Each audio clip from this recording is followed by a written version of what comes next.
I was on a broker call the other day and this guy was like, oh yeah, it's like Tinder for real estate. And I was like, okay, I've never heard it described like that, but yes, exactly like that. So we're really trying to kind of take like the one-to-many out of it and bring it down to sort of a one-to-one relationship between that investor and that broker. This episode brought to you by Suites at Madison.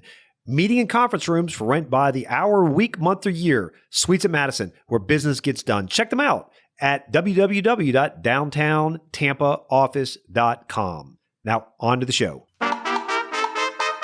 You are listening to the Invest Florida Real Estate Show, covering topics in lending, buy and sell strategies, property management, hot markets, and tips and tools to guide you along the way on your path to real estate success. You want Florida investment real estate talk? You have come to the right place. And now, our hosts, Eric Odom and Steven Silverman. Hello and welcome to another episode of the Invest Florida Real Estate Show. This is your co-host, Eric Odom and Steven Silverman. Steven, we're in the dog days of summer. It was spring the last time we had a podcast.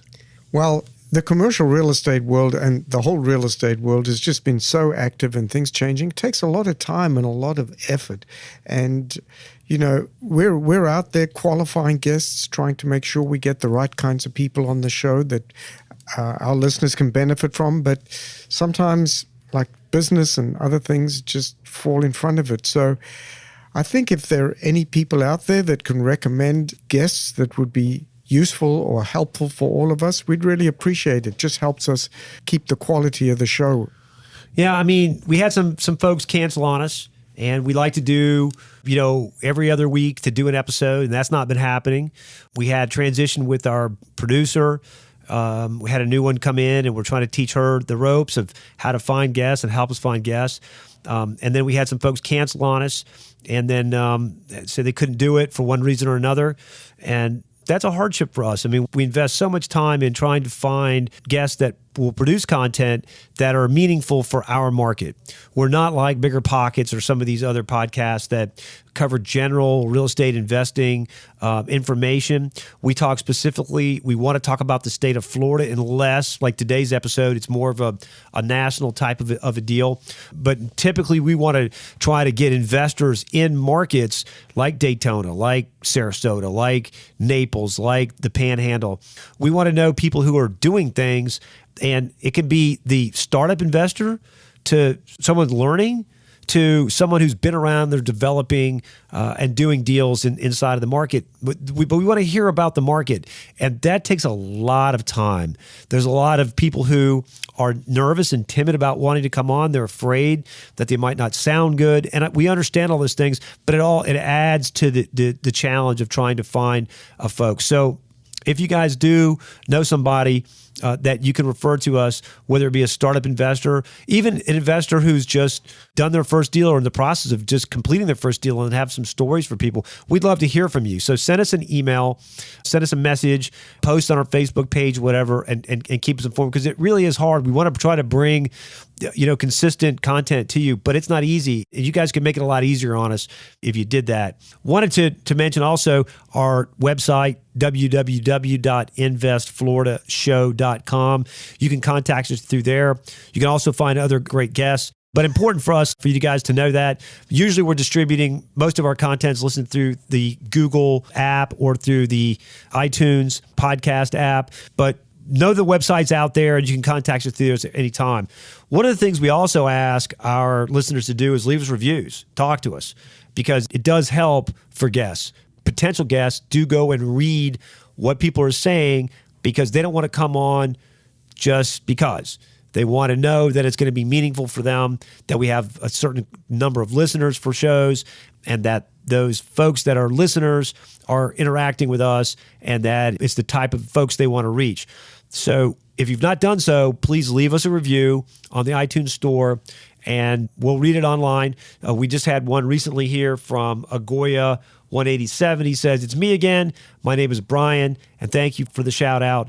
Have you guys thought about mentoring programs for individuals wanting to get into multifamily? I would love to branch out and get into that. after hearing your latest podcast about Tampa multifamily was just awesome and yet again informational. Just curious. Keep doing what you're doing. Love getting the notification of new podcasts from you guys. Thank you so much. Brian, that's very kind of you. We do appreciate that. Steve and I don't do mentor programs. There are a number of folks that are in this market, and I'd be happy to put you in touch with folks that I think would be good for you to work with. So go to our website and reach out to us there, and we do appreciate you leaving a review for us here and sending us a message. That's important. Steven, any other housekeeping items before we roll? We got a little bit of a different discussion today. Let's talk a little bit about that. Yeah, I mean, the world keeps changing and there's always disruptors coming in to try and improve it, make it more efficient. And we work in the commercial real estate world. We thought we'd investigate one of these new disruptors and see how they can improve our ecosystem. Yeah, listing and trying to get information out to investors and investors getting information to brokers who can help them find deals has always been a challenge on the commercial side of real estate. So we're going to talk to one of those folks today that have a little bit of a different way of trying to get investors and brokers in deals that make sense to them. So let's go ahead and roll into our guest. Today we have with us Ember Erickson. Ember is the co-founder and head of revenue at Biproxi. Ember has over a decade of marketing, sales, and business development experience. She brings a fresh perspective to commercial real estate and to the Biproxi leadership team.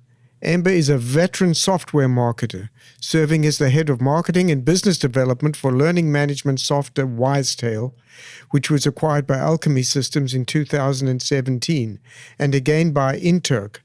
Prior to Biproxi, she served as the director of demand generation for advertising intelligence platform Lumen AD.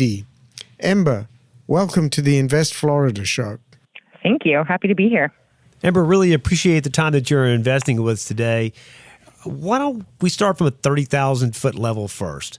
Commercial real estate marketing of properties is a mess, to say the least. And so why don't we talk about how you got involved with commercial real estate, really trying to match and help people find deals and the market that you guys are trying to fill. But why don't I start first with you personally? Like, what's your background and how did you get here? Yeah, absolutely. And I think if I'm being honest, it was a little bit accidental. As you guys just said, I spent the majority of my career in, I'm going to say software as a service as a broad catch-all term. Everything from learning management to ad tech software. And I have traditionally been on the sales and marketing roles for those companies. And sort of happenstance, a couple of years ago, I was introduced to our CEO and my co-founder, Gordon Smith, through some common investors to sort of help him ideate and flesh out the sort of demand gen strategy from a software perspective. I met him and our third co-founder, Tabitha Satterfield, and they were kind of talking me through the challenges with the prop tech space. Gordon and Tabitha worked together previously at 10X on the auction side, on the CRE auction side of things. And I think Tabitha was there for something like 8 or 9 years, and Gordon was there for quite a while as well. So they had a lot of really hands-on commercial real estate, both marketing and sort of operational transactional experience. And, through my conversations with them, it really sort of highlighted the gaps in the landscape. And as sort of a vertical agnostic software marketer, as I learned more and more about the commercial real estate industry, I was frankly blown away by the incredible amount of opportunity for innovation in this space. And the more I kind of dug in and did my research, I was like, wow, this is an area where, you can really make an impact. Coming from the ad tech space, I called it shouting into a void. As a marketer, you're always trying to differentiate on 0.2 of an inch. And so with commercial real estate, there really is a ton of opportunity to innovate on the way that people are currently doing business. Yeah, commercial real estate's unlike residential. I mean, MLS is the dominant platform in the residential market. Every residential agent is on it. It's well distributed. It's pretty much the standard for folks wanting to buy and sell residential real estate. But it's really been a hodgepodge on the commercial side. LoopNet, CoStar, they're the 800-pound gorillas. Of course, people talk about them together, but really LoopNet was its own company until I don't know, it was 7 or 8 years ago. And then CoStar. Yeah, CoStar bought them. Yeah. But there's Crexi, there's a whole bunch. It's just an inefficient system. Each one of the local associations have their own. They're all warring with each other. And so it's really disjointed. So why don't you talk about Biproxi's place in this market and what you guys are trying to do? Yeah, for sure. And I'll try not to sound too promotional here. I mean, you're exactly right. I mean, commercial real estate is decades behind our residential counterparts for sure. And with that, at the core of it, it really just comes down to really disparate data sources. So like you said, each, market has their own MLS. I'm using air quotes. You can't see me. You've got sort of your LoopNets, your Crexis. And what happens there is like two things, right? Not all of the information is in one place. And the second part of that is when all the information is in all of these different places, different versions of that information exist. You could be looking at the same property on a Crexi, and that property has different information than LoopNet, and that has different information than Brevitas. And so you go on down the line, there's no like version control. So really kind of sussing out like the source of truth is really difficult. And, until we are able to sort of pull everything together in one, location, we're going to be dealing with these disparate data sources. And I think, brokers have a ton of tools at their disposal to sort of navigate this, but who it really affects is the investor. The investor is really, one, are they getting the right pieces of information? And two, are they being connected to committed sellers? Are they being connected to brokers that will even call them back? So, the investors really get the short end of the stick. So if I'm a broker and I've got listings on CoStar, I've got listings on LoopNet, I've got listings on Crexi, I've got listings on any other listing site, I have to go and version control all of those. So as an investor, I submit my lead, and a lot of times the broker won't even call me back because the brokers just have so many things they're trying to sort through. So roundabout, that's sort of the premise behind Biproxi. And one of the things that we're trying to sort through is how do we connect that investor who's very high intent, they're an official, investor, they're established, and how do we connect those investors with the right deals at the right time? I was on a broker call the other day and this guy was like, oh yeah, it's like Tinder for real estate. And I was like, okay, I've never heard it described like that, but yes, exactly like that. So we're really trying to kind of take like the one-to-many out of it and bring it down to sort of a one-to-one relationship between that investor and that broker. And so talk a little bit about your revenue model. Yeah. So right now we are free to use. So we are technically in early access phase and all of our tools are free to use for right now. After that, we will be straight up software as a subscription model. There'll be a monthly membership fee that you pay to be a part of our platform, but that gives you full access to our data product. If you're a broker, you can run your own auctions. That's kind of a touchy thing. We offer market support. So if you have off-market listings that you still need support running those deals with, we give that as well. And then conversely, if I'm an investor, I have access to those off-market deals based on my investor profile. It's free to use probably through October. We will turn a paywall on somewhere around that time. But right now, we're really focused on getting as many people on the platform as possible, using it, loving it, telling us, what they love, what they hate, how we can improve these tools. That's really where our value is right now. So one of the problems, and this is me talking as a real estate broker, there's some brokers who are going to market and they're going to put it on LoopNet, and other brokers are going to market and they'll put it on Crexi, and others might use Brevitas. And, at the end, it's just a few dollars here, a few dollars there, and it starts to get really expensive belonging to all these systems. And so how can Biproxi get around that big issue of just being another system? Yeah, that's a great question. And that's something that, we've been working on internally. We're really trying to be that one-stop shop for a broker, right? So we've got support for your off-market deals. I mentioned our private auction feature. We're actually the only company that offers that. So we have a tool called Private Event, and it essentially allows a broker to run their own auction. And that's included in the price of the software. So if you're familiar with the auction process of like a 10X or a Crexi, there's, anywhere from a 3 to 5% premium, seller's premium on that sale. And, it's a very rigid process. It's very stringent. So with private event, brokers are really able to kind of take those auctions into their own hands and avoid the fees. So that's a piece that's also included in our software. I mentioned the data component. We're bolstering that as well. So if you're paying, thousands of dollars, quite literally, to CoStar, we're working on data partnerships that you're able to get most of that data at a fraction of the cost. Thousands? You're talking about tens of thousands. Tens of thousands. Tens of thousands. You said thousands. Oh, yep. Tens of thousands. Yep, tens of thousands. Remember that Absolutely. every member of the organization has to belong. Yep, absolutely. We have 8 agents, and it's kind of one of those things where, we talk about this frequently, and there's obviously CoStar is one of their big costs, and so there's a lot of complaints about that. But it is what it is. It is sort of the 800-pound gorilla, and they've got to participate. And then there's not much room for other vendors because, as Stephen says, it becomes just prohibitively expensive for them, and so and they just suck all the oxygen out of the room. And what makes it worse is the broker is selling their data or giving for free their data to CoStar, who turns around and sells it back to them. And then they pay then the broker pays through the nose for it. So there's a pretty bad relationship between the commercial brokers and their data sources. It's not unlike residential. Residential folks love MLS. I mean, it's a platform. It's reasonable.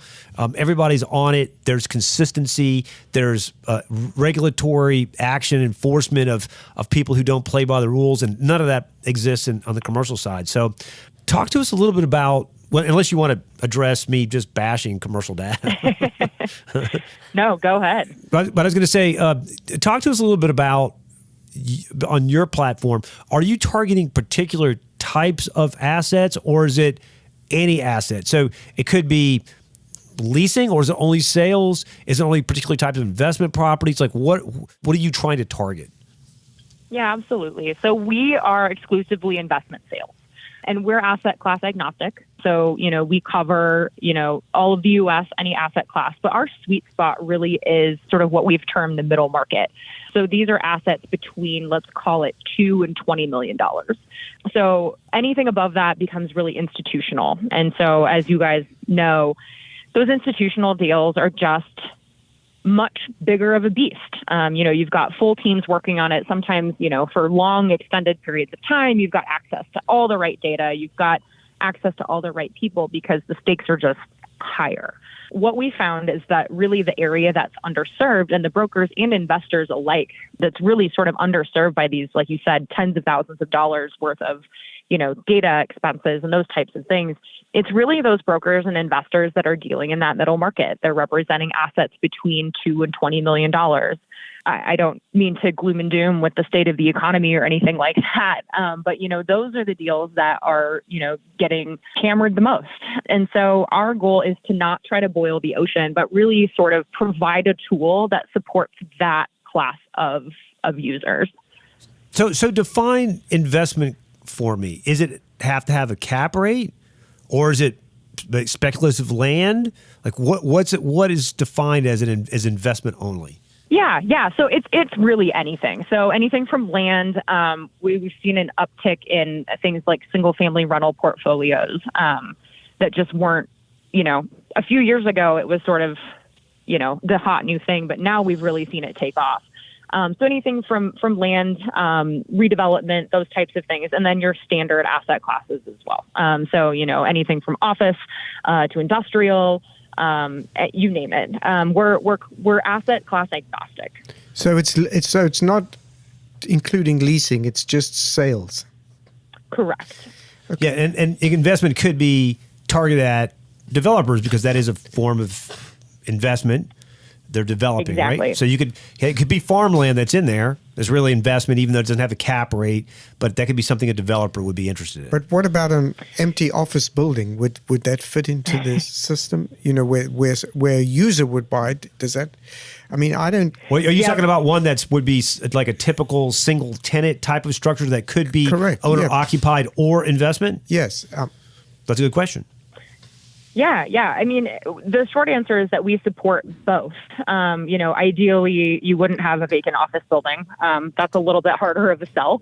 But what we're seeing is a lot of redevelopment, honestly, for assets like that. And that's facilitated on our platform, too. So it's sort of, whatever your investment strategy is or whatever you are looking to transact, we'll support that.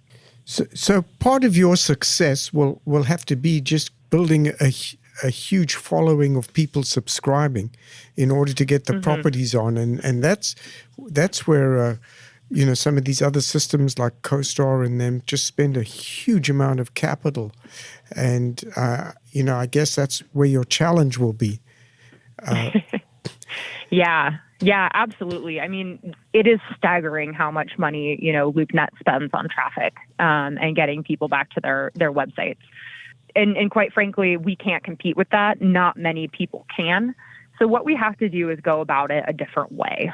And really, at the end of the day, our quality of our platform is what matters to us the most. And so going out and talking to investors, making sure that, they feel comfortable creating their investment profiles. What types of things are they working on over the next year, over the next year and a half, over the next 6 months? That we can go in and help match them with assets that fit their specific investment goals. And like you were saying earlier, I mean, that really varies. I was talking to a developer near Corpus Christi, Texas, and he was like, nope. He was like, I have complete multi-use developments that are all slated. I need to sell them to a builder. And I was like, wow, okay, that's very different than, a lot of the things that we've got on our platform.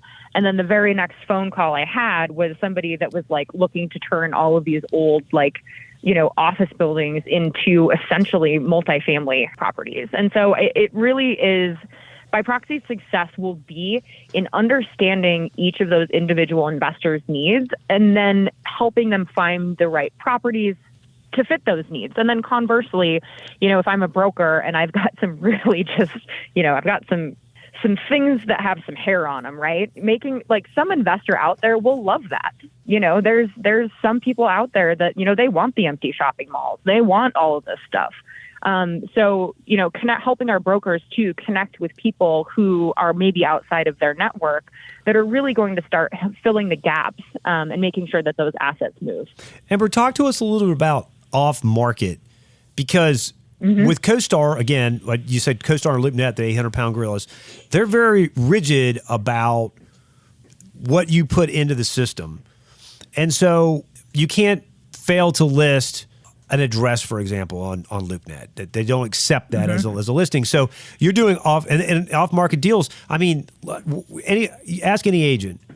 They might have to every one signed listing that they have, they've got 8 that are sitting in their back pocket that the client does not want them marketed. But in the event that they come across somebody who's looking for X, Y, and Z, they'll allow them to sell it. So how are you structuring those off markets? This seems like something to me that you could really entice the brokers with, because right now they are not marketing because they can't.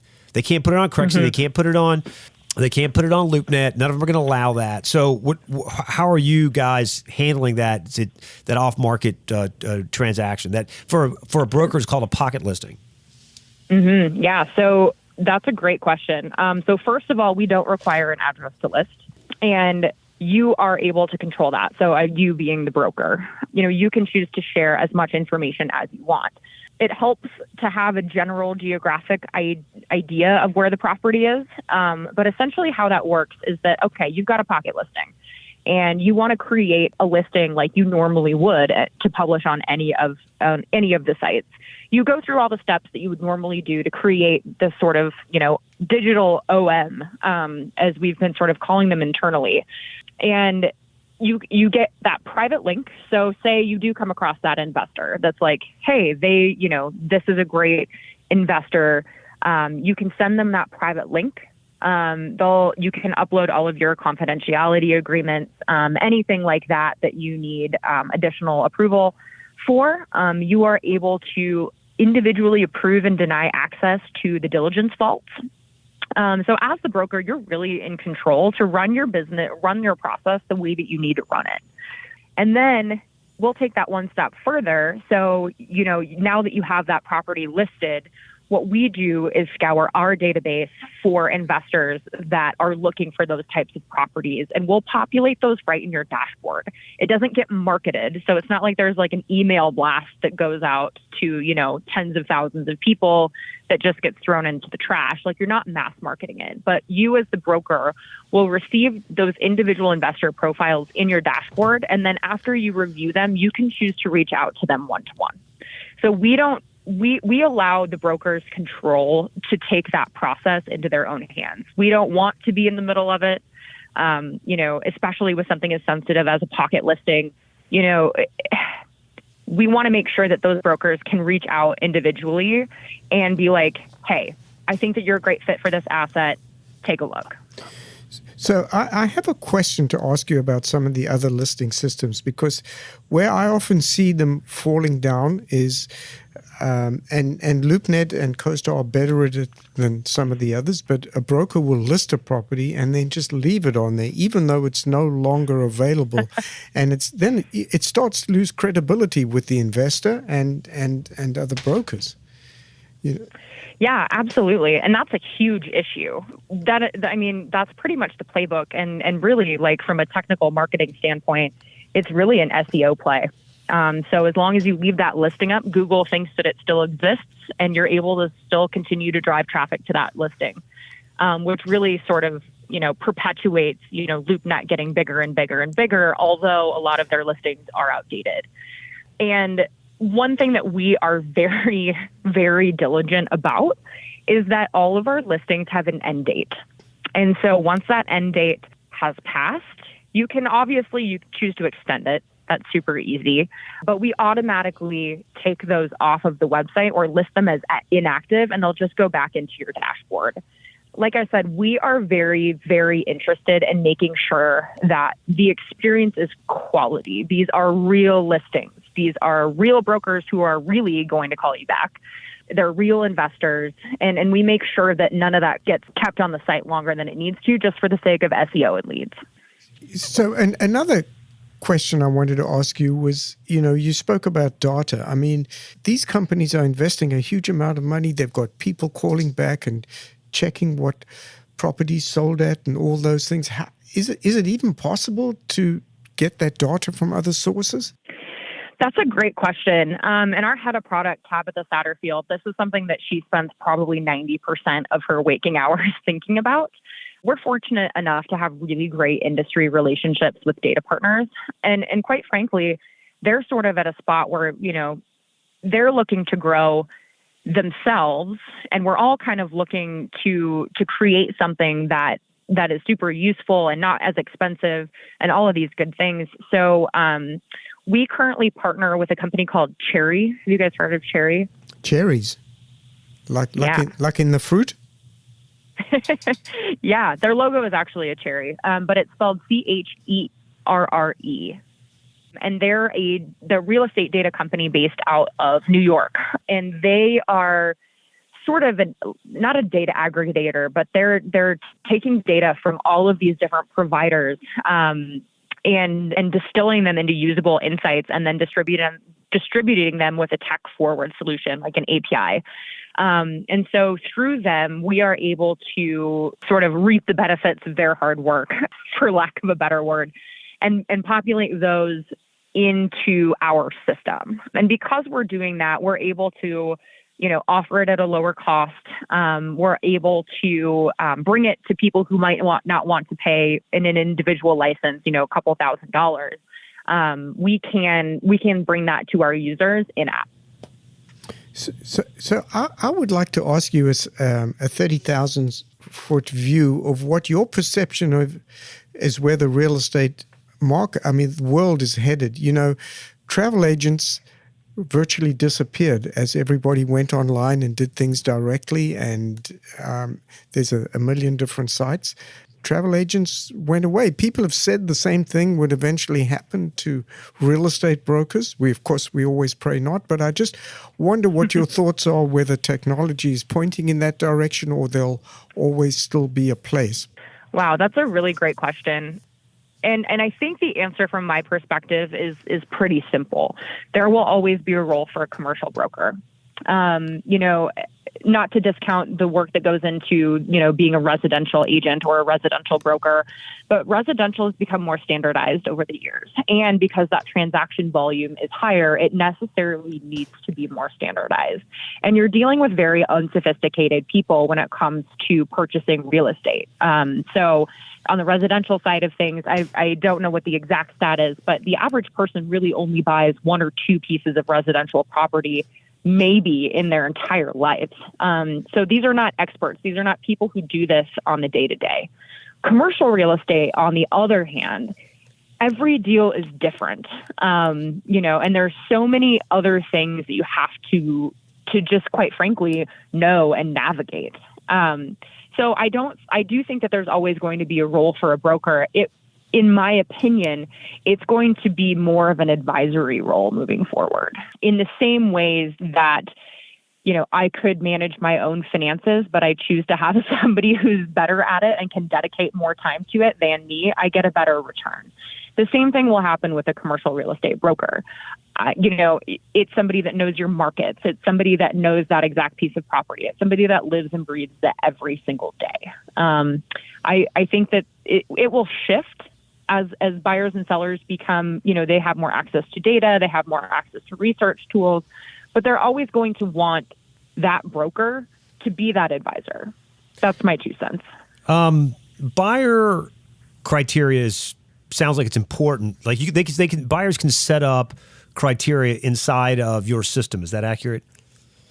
That's correct. So this is really where I think, from my perspective of 20, 30 years in the business, is the challenge the broker has always had, because you talked about they're not homogenous. The real estate in commercial real estate is just not homogenous. Every industrial space is different. Every office space is different. Every office building is different. There's not homogeneity like there is in residential. So it's very challenging for us as brokers, and the data is so key to be able to, you get a conversation with somebody that in 2015 that says, I am looking for X, Y, and Z. And it's a really unusual request.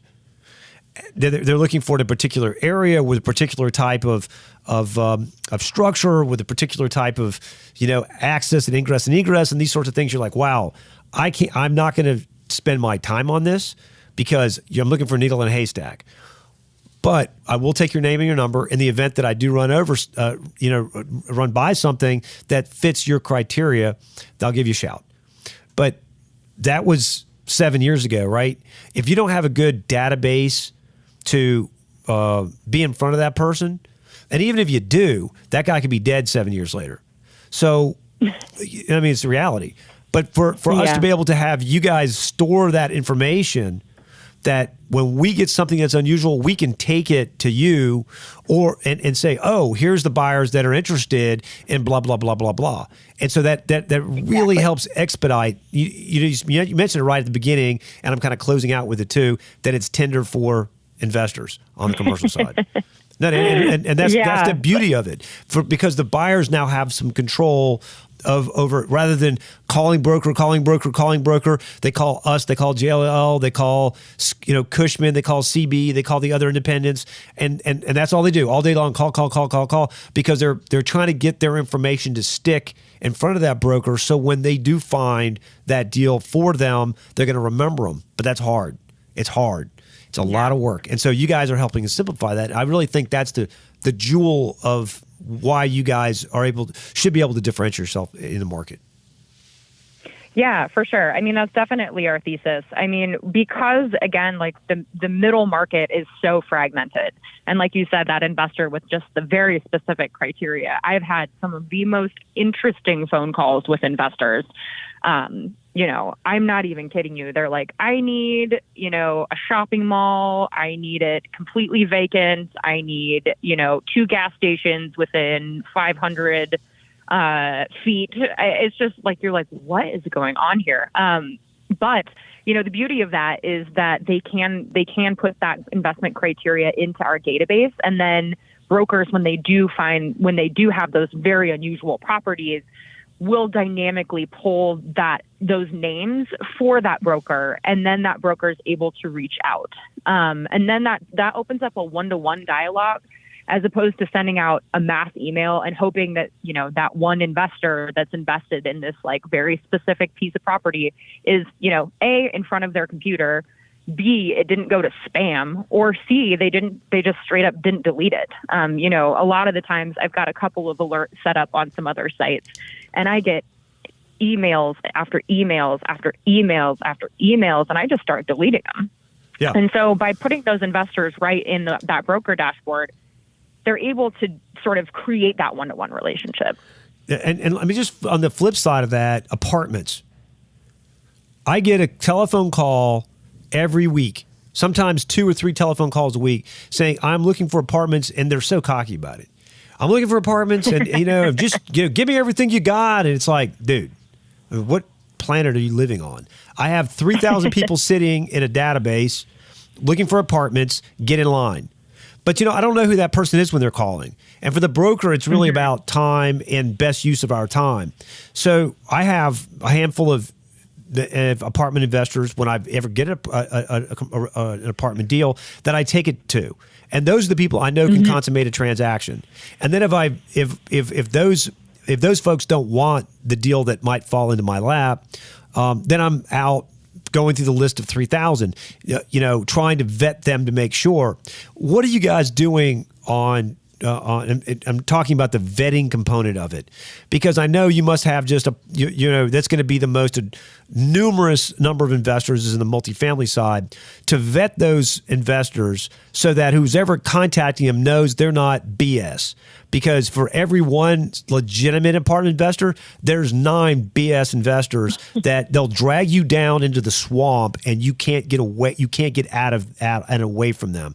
So what are you guys doing to try to vet them, to say, the most important thing, do they have their finances lined up? What deals have they consummated in the past? It's sort of, the vetting to make sure that this is somebody we want to engage in our time, because you have this precious asset, and you don't want to get sucked into a vortex for 6 months with an investor that has no capacity to execute, and he's been full of BS from the day you talk to him.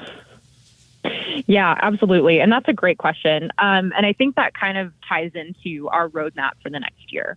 In order to be an investor on our platform, we do require you to self-report at the moment. But what we're doing is triangulating that data with, property records. So, okay, you tell me that you own 5 buildings. Like, how can we verify using data that, yes, that is the case? So those are the types of things that we're focusing on to really create that curated buyer pool. That's kind of step 1. Step 2, it's sort of more, I hearken it to like your Uber rating, or like your eBay rating. I buy a lot of stuff on eBay. But essentially what that creates is like, okay, this dude wasted my time, thumbs down. This dude isn't who he says he is. Like the Uber driver. The Uber driver, like, no, this guy was not nice. You're not getting a tip. Or this this rider showed up drunk and threw up in the back of my car. No. Exactly. Beautiful. And exactly. I mean, no one's throwing up inside of your commercial property, but kind of the same way, right? So, if somebody is jerking you around, they're kicking tires, they're wasting your time.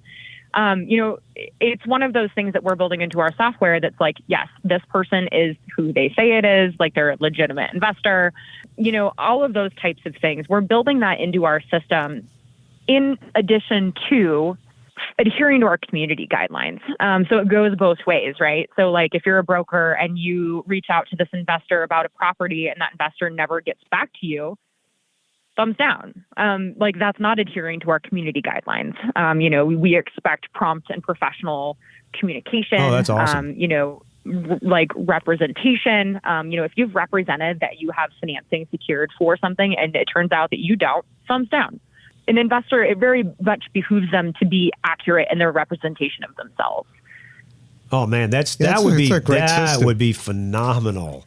Because, for us, it's our greatest fear. You end up with a deal, you go outside. First, we're going to take it to the people we know can transact. And if they're not interested, then we move into the sort of the B group of investors that, okay, we think they can transact, but we're not 100% certain. They talk a good game, and, frequently we're fooled. As a broker, you don't survive in this business if you don't have good people judgment. If you're Exactly. gullible, you are not surviving this business. So you'll size people up very quickly because you won't exist if you don't. But we still get fooled. Exactly.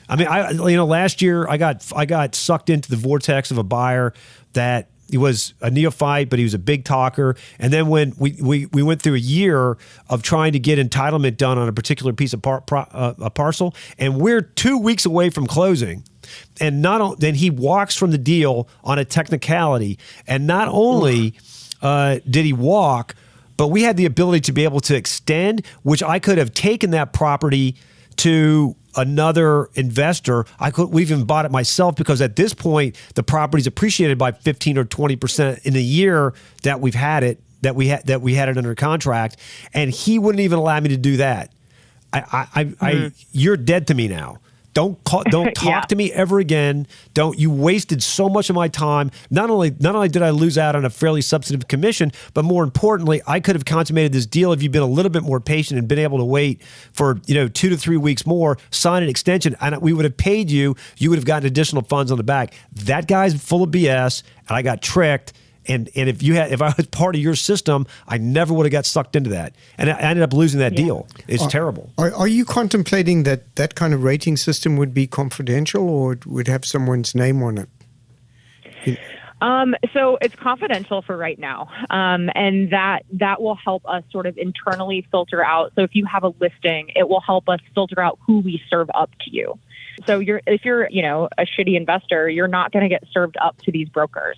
That's just how it goes. Yeah, and it could be some liability there. Yeah, it could be some liability there if you're pushing stuff out.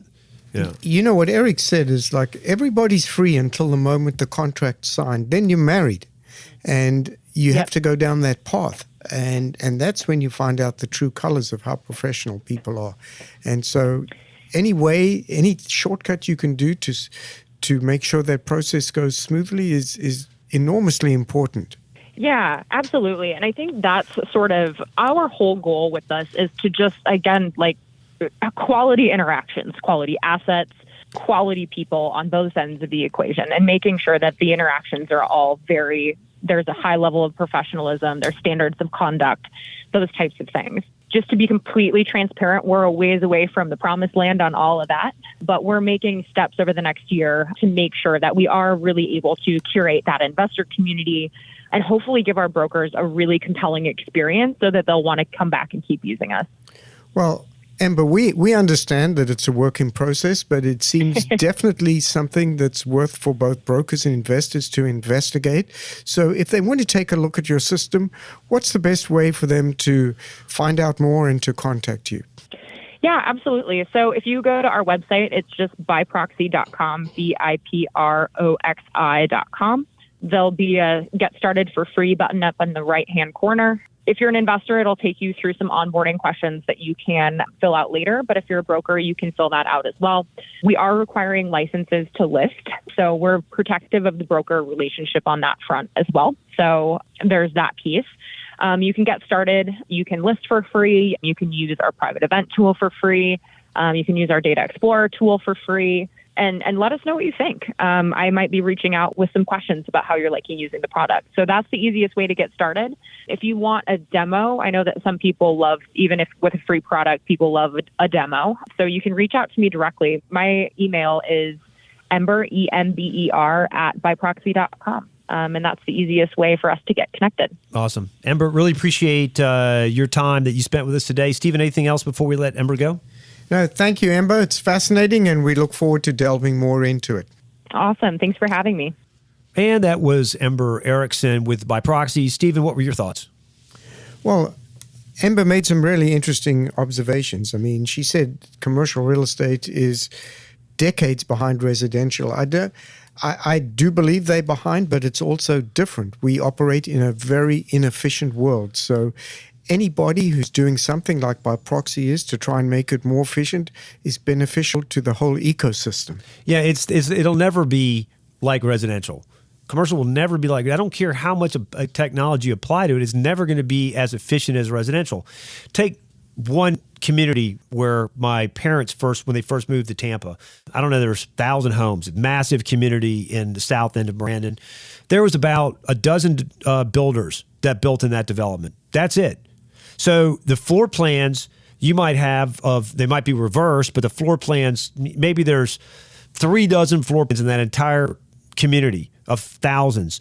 So the home might be a little bit better shape or a little bit worse shape, but the floor plan's the same, the builder's the same, material's the same. It might be 3 minutes further to get out to the road, but there's from one house to the next, but it's all pretty much the same. It's homogenous. There's no homogeneity in commercial real estate. Just isn't.